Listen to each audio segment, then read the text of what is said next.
For example, your leftists in United States, all these professors and all these beautiful civil rights defenders, they are instrumental in the process of the subversion only to destabilize the nation. When their job is completed, they are not needed anymore. They know too much. Some of them, when they get disillusioned, when they see that Marxist-Leninists come to power, obviously they get offended. They think that they will come to power. That will never happen, of course. They will be lined up against the wall and shot. When the Soviets use the phrase ideological subversion, what do they mean by it? Ideological subversion is the process which is legitimate, overt, and open. You can see it with your own eyes. All you have to do, all American mass media has to do, is to unplug their bananas from their ears, open up their eyes, and they can see it. There is no mystery. There is nothing to do with espionage. I know that espionage intelligence gathering looks more romantic. It sells more deodorants through the advertising, probably. That's why your Hollywood producers are so crazy about James Bond type of thrillers. But in reality, the main emphasis of the KGB is not in the area of intelligence at all.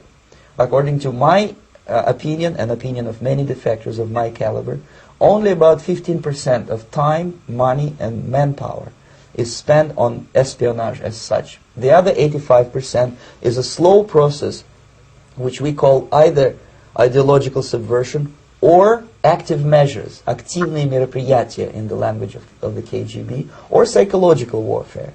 What it basically means is to change the perception of reality of every American to such an extent that despite of the abundance of information, no one is able to come to sensible conclusions in the interests of defending themselves, their families, their community, and their country.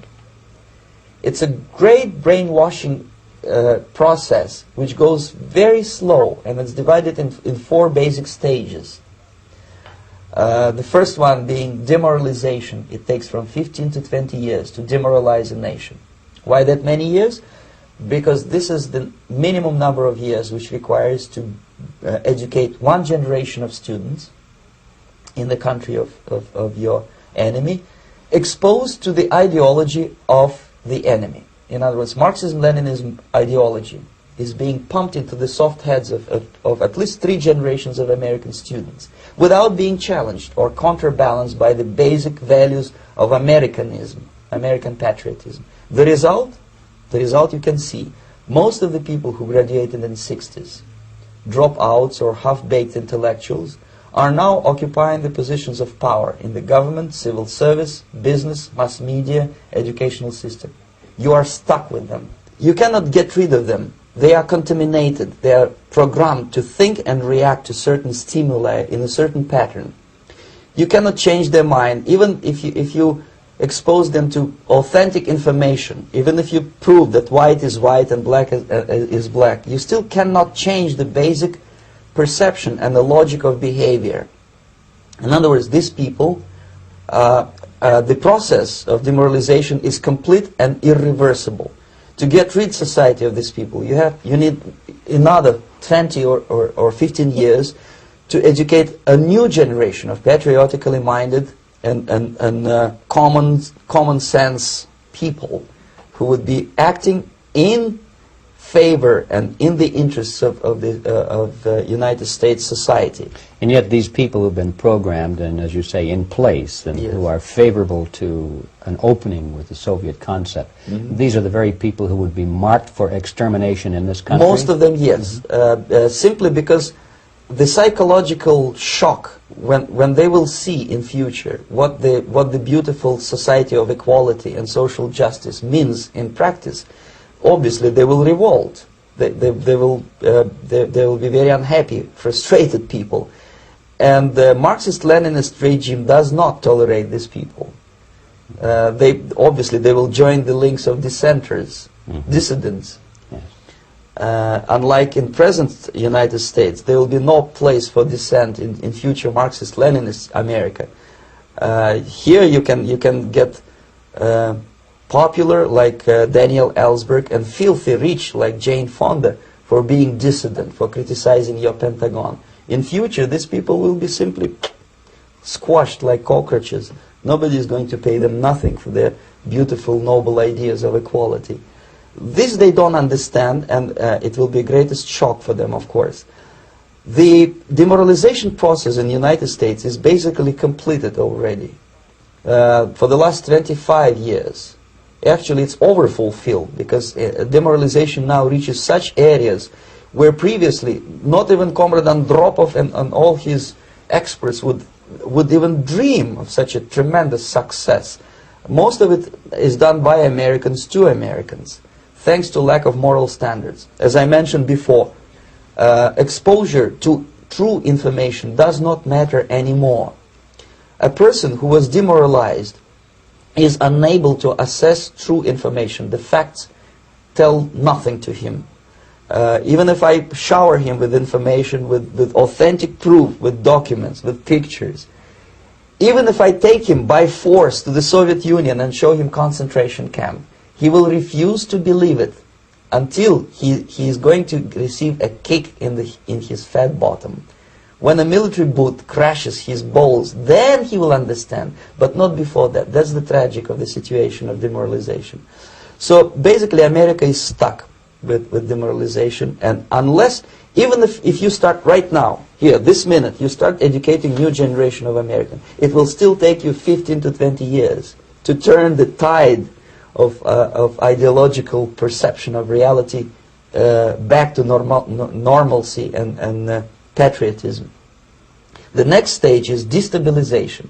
This time, subverter does not care about your ideas and the patterns of your consumption. Whether you eat junk food and get fat and flabby, doesn't matter anymore.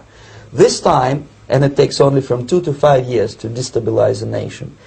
What matters is essentials: economy, foreign relations, defense systems.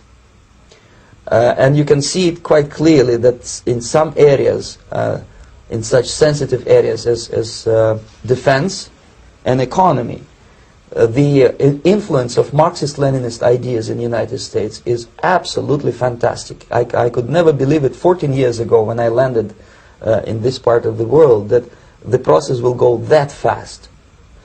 The next stage, of course, is crisis. It may take only up to 6 weeks to bring a country to the verge of crisis. You can see it in Central America now. And after crisis, with a violent change of power, structure, and economy, you have so-called the period of normalization. It may last indefinitely. Normalization is a cynical expression borrowed from Soviet propaganda. When the Soviet tanks moved into Czechoslovakia in '68, Comrade Brezhnev said, "Now the situation in brotherly Czechoslovakia is normalized."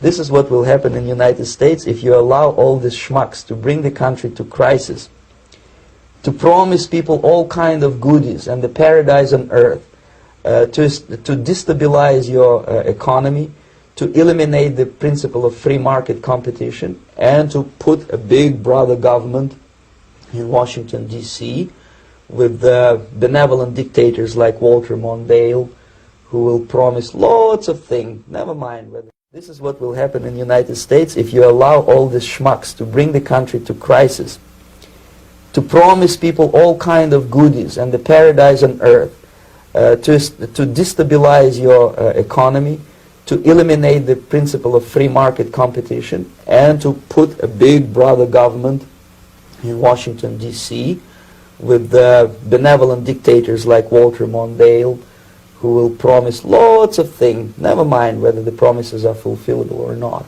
He will go to Moscow to kiss the bottoms of new generation of Soviet assassins, never mind. He will create false illusions that the situation is under control. Situation is not under control. Situation is disgustingly out of control. Most of the American politicians, media, and educational system trains another generation of people who think they are living at a peacetime. False. The United States is in the state of war, undeclared total war against the basic principles and the foundations of this system. And the initiator of this war is not Comrade Andropov, of course. It's the system however ridiculous it may sound, the world communist system or the world communist conspiracy, whether I scare some people or not, I don't give a hoot. If you are not scared by now, nothing can scare you. But you don't have to be paranoid about it. What actually happens now, that unlike myself, you have literally several years to live on unless the United States wake up. The time bomb is ticking. With every second, the disaster is coming closer and closer. Unlike myself, you will have nowhere to defect to, unless you want to live in Antarctica with penguins. This is it. This is the last country of freedom and possibility. Okay, so what do we do? What is your recommendation to the American people? Well, the immediate thing that comes to my mind is, of course, there must be a very strong national effort to educate people in the spirit of real patriotism, number one. Number two, to explain them the real danger of socialist, communist, whatever, welfare state, big brother government.